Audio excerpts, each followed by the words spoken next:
Mota, quero dividir com você, mas também com a nossa audiência, exatamente o que o presidente brasileiro falou. Eu vou abrir aspas para ele, tá? Grupos criminosos colocam em xeque a autoridade do Estado, disseminando violência, corrupção, destruição ambiental. Não venceremos essas verdadeiras multinacionais do crime sem atuar de forma coordenada. Precisamos investir em inteligência, conter os fluxos de armas e asfixiar os recursos que financiam a indústria do crime. Fecho aspas. Essa foi a manifestação do presidente brasileiro.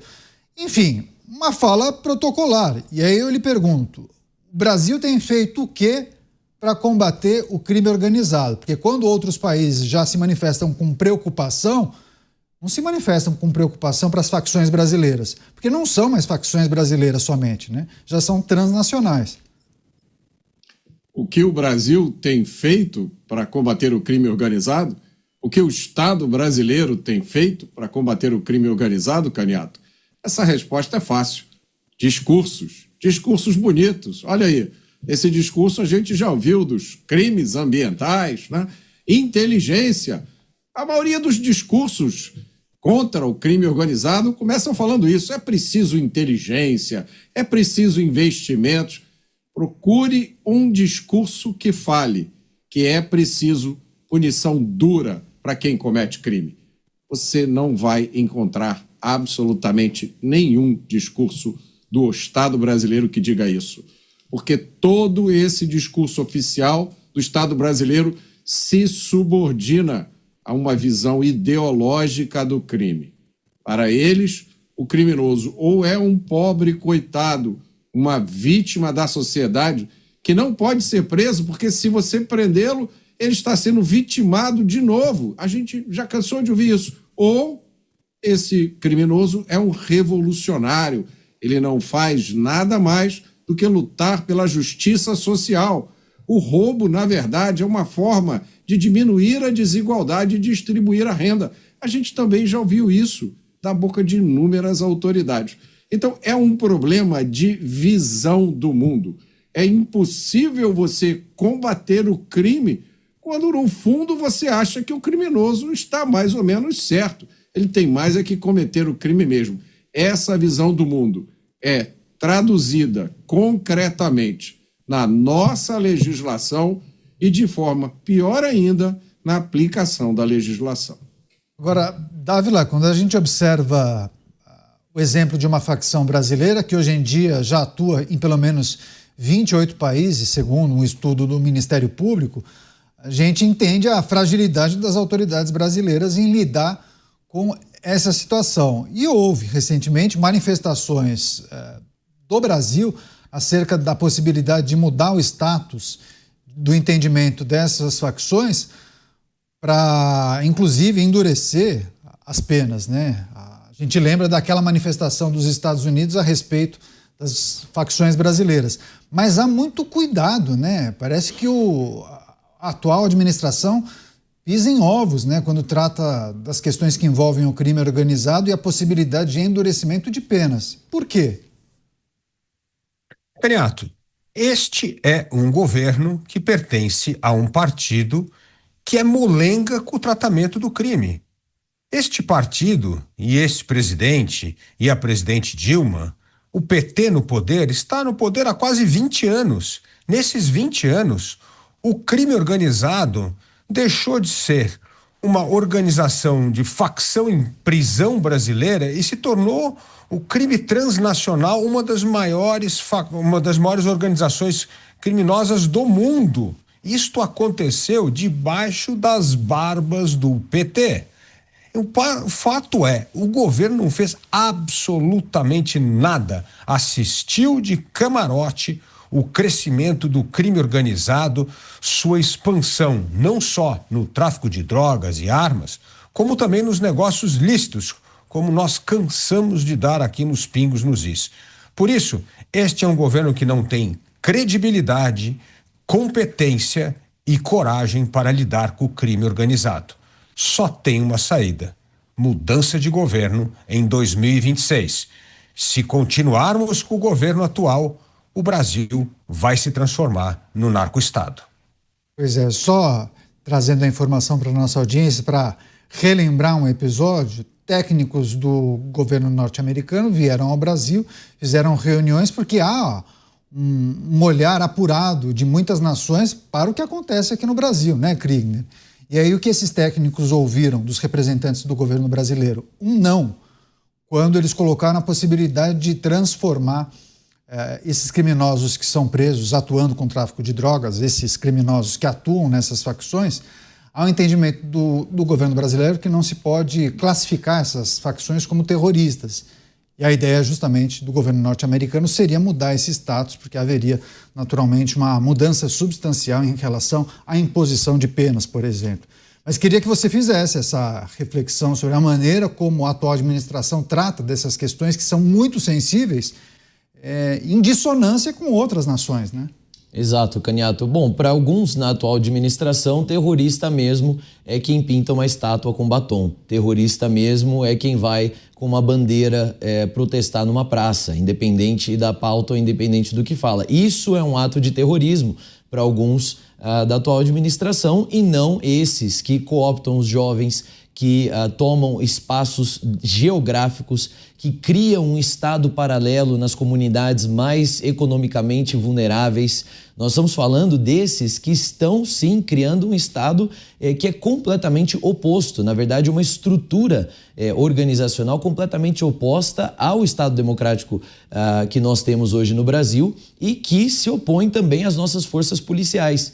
Esses não seriam considerados por alguns da atual administração como terroristas. Esses são apenas vítimas da sociedade. Esse é o grande problema, essa mentalidade que se impregnou não só dentro do PT, mas também nessa ala mais à esquerda da política brasileira, de que o bandido ou o criminoso ou integrante de uma facção, ele só integrou essa facção porque ele não soube outras opções ou porque ele não conheceu outras maneiras de viver a vida. E é claro, a gente sabe que a realidade nas comunidades mais vulneráveis do nosso país, você tem ofertas muito grandes por parte do crime organizado, mas o crime organizado só cresce onde o Estado não está presente. O crime organizado só cresce onde as instituições falham, onde a família falha também. Essa é a grande questão que a gente não pode deixar de abordar aqui nessa discussão, porque é impossível pensar que o Brasil, na estrutura que tem, na possibilidade de desenvolvimento econômico, de desenvolvimento social,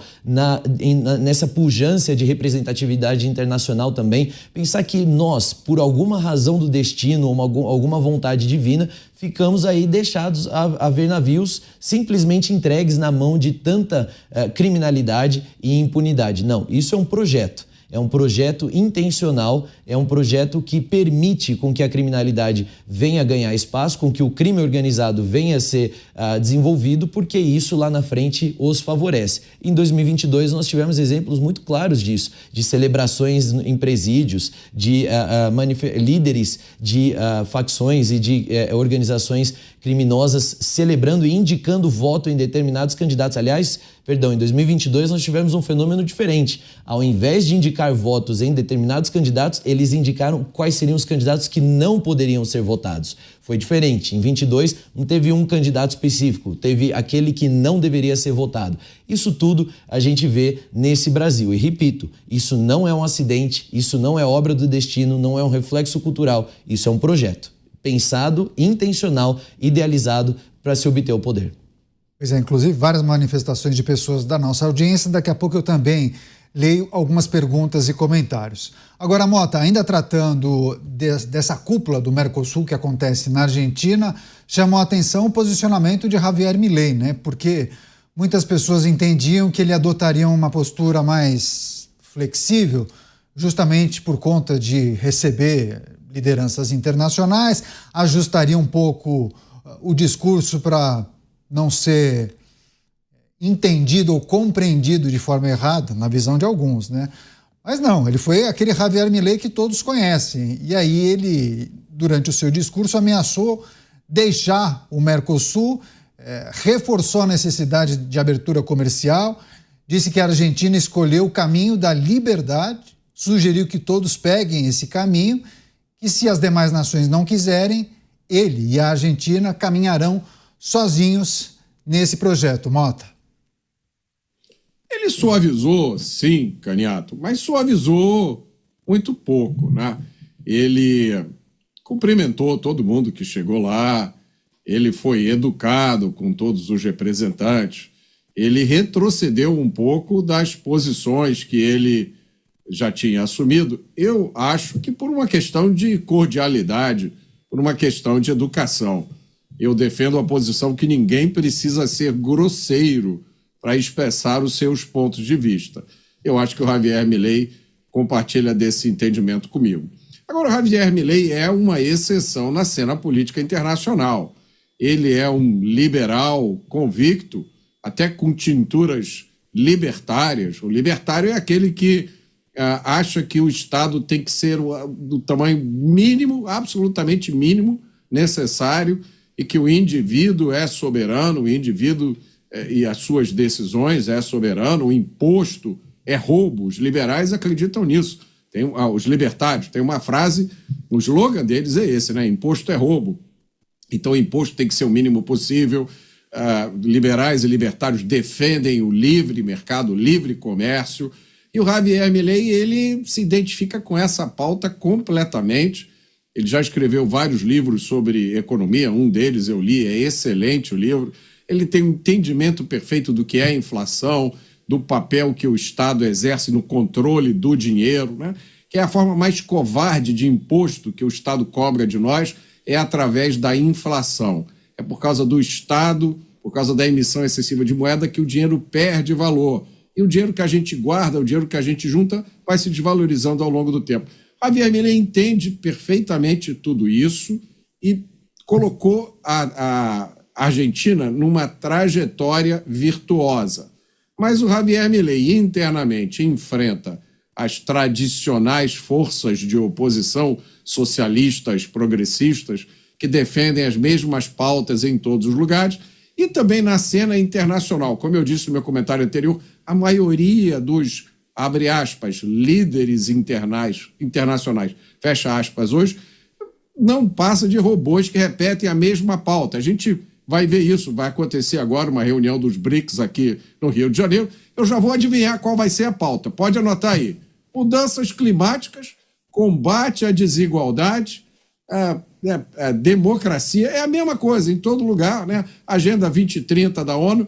E o Javier Milei aponta um caminho diferente, original, um caminho que tem possibilidade de colocar a Argentina de volta numa posição que ela já teve de um dos países mais ricos do mundo. Infelizmente, nós nunca tivemos essa posição, não podemos voltar para ela.